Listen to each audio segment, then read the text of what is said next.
मेरा नाम भानु प्रताप सिंह, मैं एडवोकेट हूं और ठेकेदारी हटाओ राष्ट्रीय संयुक्त मोर्चा, इसका मैं राष्ट्रीय लीगल एडवाइजर हूं, जिसके तहत ये धरना इस समय चल रहा है। क्या कहेंगे सर, 6 महीने ऑलमोस्ट हो चुके हैं, 5 महीने कंप्लीट कर चुके हैं और अपनी मांगों को लेकर अपनी पक्की नौकरी के लिए यहाँ बैठे हैं, बट इनको हटाने के लिए क्यों जा रही है? देखिए, हमारा अधिकार क्या है?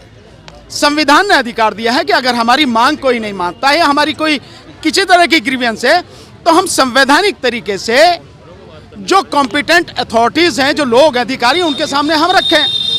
हमने उनके सामने अपनी मांग रखी कि भाई 15 से 20 साल हो गए हैं और अभी तक पक्का नहीं किया गया, और ये जो आज इनको दिए जा रहे हैं पैसे, वो मात्र 15,000 के लगभग इनको पैसे दिए जा रहे हैं, जबकि इन्हीं की तरह से जो पक्के लोग हैं, जो काम ये करते हैं, ये लोग दिल्ली की लगभग 250 जो डिस्पेंसरियां हैं कुल मिलाकर, उन डिस्पेंसरियों में काम करने वाले 585 लोग हैं, नर्सिंग अर्दली और स्वीपर कम चौकीदार, ये वो लोग हैं। सो इन जो काम ये करते हैं, वही अगर परमानेंट व्यक्ति कर रहा है, उसको 70,000 रुपये दिए जा रहे हैं। इसके अलावा उनको मेडिकल फैसिलिटीज़, उनको पीएफ और बहुत बात सारी जो चीज़ें हैं, सारी सुविधाएं उनको दी जा रही हैं। इनको कुछ नहीं है, मात्र 15,000। और इसके अलावा तो ये जो सारी चीज़ है, ये देश का जो संविधान है, जो संविधान कहता है कि समान काम का समान वेतन, भारत के संविधान के नीति निर्देशक सिद्धांतों में बहुत स्पष्ट लिखा है कि समान काम का समान वेतन मिलेगा, उसका सीधा सीधा उल्लंघन है, संविधान का उल्लंघन है। दूसरा, जो सुप्रीम कोर्ट कहती है कि भाई इनको जो है, उमा देवी का जजमेंट है, इनको किसी भी तरह से जो कर्मचारी हैं उनको आप परमानेंट रखेंगे, डेली वेजेस पे, या वैसे नहीं रखेंगे जो रख रखे सरकार ने। ये 15 से 20 साल हो गए, इनको परमानेंट नहीं किया। और एक और मजेदार बात आपको कह रहा हूं, सुप्रीम कोर्ट की बात नहीं मानी जा रही। सुप्रीम कोर्ट ने कहा है कि भाई अगर 1 साल नहीं 2 साल में भी 240 दिन हो जाते हैं तो भी आपको परमानेंट करना होगा। और आप देखिए कि ये जो स्वास्थ्य विभाग है, ये आवश्यक सेवा के अंतर्गत आता है। भाई शिक्षा है, स्वास्थ्य है, बिजली है, पानी है, सुरक्षा है, ये सबके सब स्वास्थ्य विभाग के उस आवश्यक सेवाओं के अंतर्गत आते हैं। तो इन लोगों को आवश्यक सेवाओं के अंतर्गत आते हुए भी परमानेंट नहीं किया गया। और सबसे मजेदार बात कि सरकारी स्तर पर आरटीआई लगा के जो हमने इंफॉर्मेशन मांगी है, दिल्ली सरकार की डिस्पेंसरियों में 585 हैं ये लोग, 750 से ज्यादा सीटें खाली पड़ी हैं, 750 से ज्यादा इन्हीं लोगों की, नर्सिंग अर्दली और चौकीदार, स्वीपर कम चौकीदार, इतनी सीटें खाली पड़ी। जब खाली पड़ी हैं तो आप इन्हें परमानेंट क्यों नहीं करते हैं?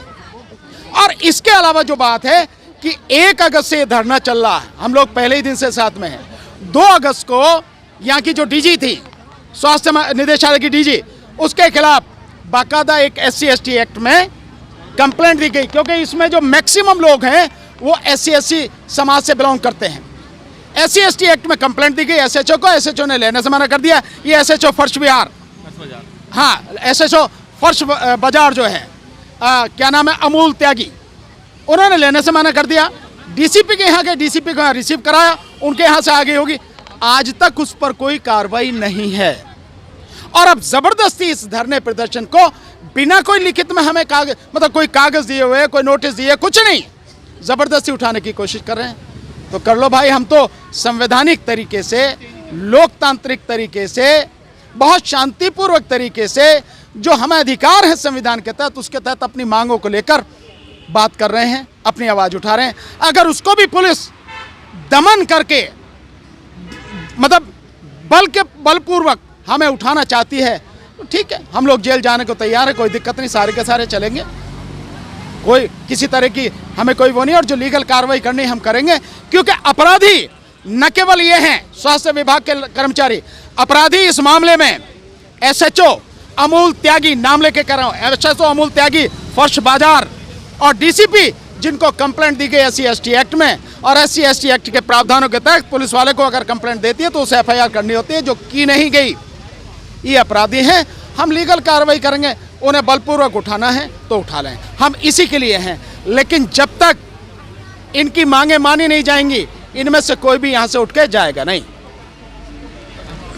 महबूब जी, आप आए हैं 5 महीने से लगातार धरने पर अपनी मांगों को लेकर, आज इनका समर्थन करने आए, क्या कहेंगे आप? नहीं, हम समर्थन करने नहीं आए, हम पहले दिन से इनके साथ हैं, क्योंकि इसको बहुत महत्वपूर्ण विषय है, इसको समझना बहुत ज़रूरी है।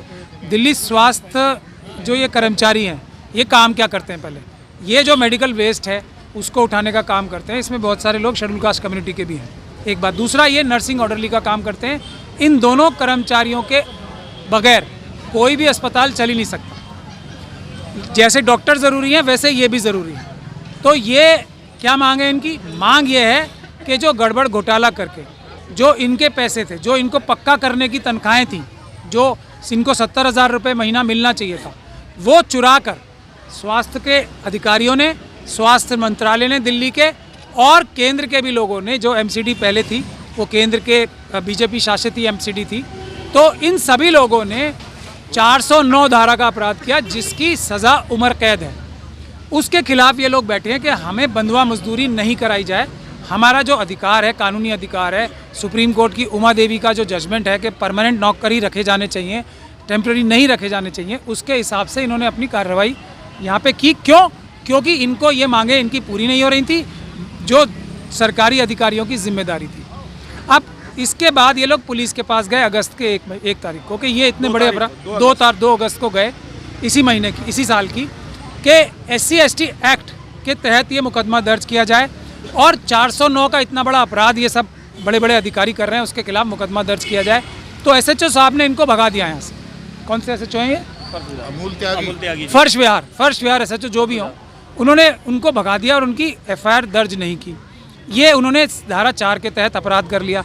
उसके बाद वो मजबूरी में DC कपिल साहब और दूसरे लोग DCP साहब के पास गए। DCP साहब को ये कंप्लेंट रिसीव हुए आज वही 5, 5.5, 6 महीने हो गए, उन्होंने भी FIR नहीं की।